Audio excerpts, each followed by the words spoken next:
So viele Leute haben sich beklagt, dass sie angeblich mit den jetzt verpflichteten Gesichtsmasken ihre Gegenüber nicht mehr lesen oder einschätzen können. Das ist natürlich Bullshit und ich gebe euch hier ein paar Tipps, wie ihr trotz der Gesichtsmasken euer Gegenüber immer noch lesen könnt.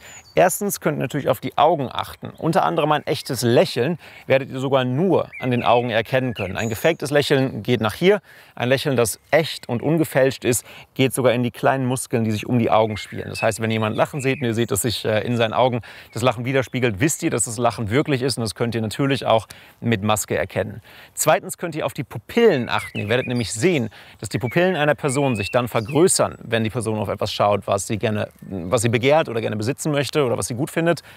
Und dass die Pupillen der Person sich verkleinern, wenn sie irgendwo hinschaut auf etwas, was sie nicht haben möchte oder was sie vielleicht nicht gefällt. Natürlich ist dabei Kontext immer wichtig und darf sich jetzt nicht täuschen lassen, wenn du in eine Bar gehst oder jemand gerade in die Sonne kommt, vergrößern oder verkleinern sich die Pupillen selbstverständlich wegen des Lichts. Drittens könnt ihr versuchen zu lernen, Mikroexpressionen zu lesen. Mikroexpressionen könnt ihr teilweise auch an den Augen ablesen. Mikroexpressionen sind kurze Expressionen, die die wahre Emotion einer Person zeigen. Ich habe noch ein anderes Video dazu gemacht, das werde ich hier drunter verlinken. Eine Mikroexpression, die ihr an den Augen erkennen könnt, ist unter anderem Überraschung. Überraschung oder Schock könnt ihr zwar zum einen am offenen und entspannten Mund und Kiefer erkennen, zum anderen aber auch an den großen Augen und den sich weitenden wieder Pupillen, um mehr Informationen über die überraschende Situation einzunehmen. Viertens könnt ihr natürlich auf den Rest des Körpers achten. Unsere Mimik ist zwar extrem wichtig, aber der Rest des Körpers verrät auch super viel über was eine Person denkt und wie eine Person sich fühlt. Zum Beispiel die Füße. Über die Füße haben wir relativ wenig Kontrolle und Füße zeigen meistens dorthin, wo wir hinwollen. Wenn ich mich zum Beispiel zu einer Person hingezogen fühle, zeigen meine Füße dorthin.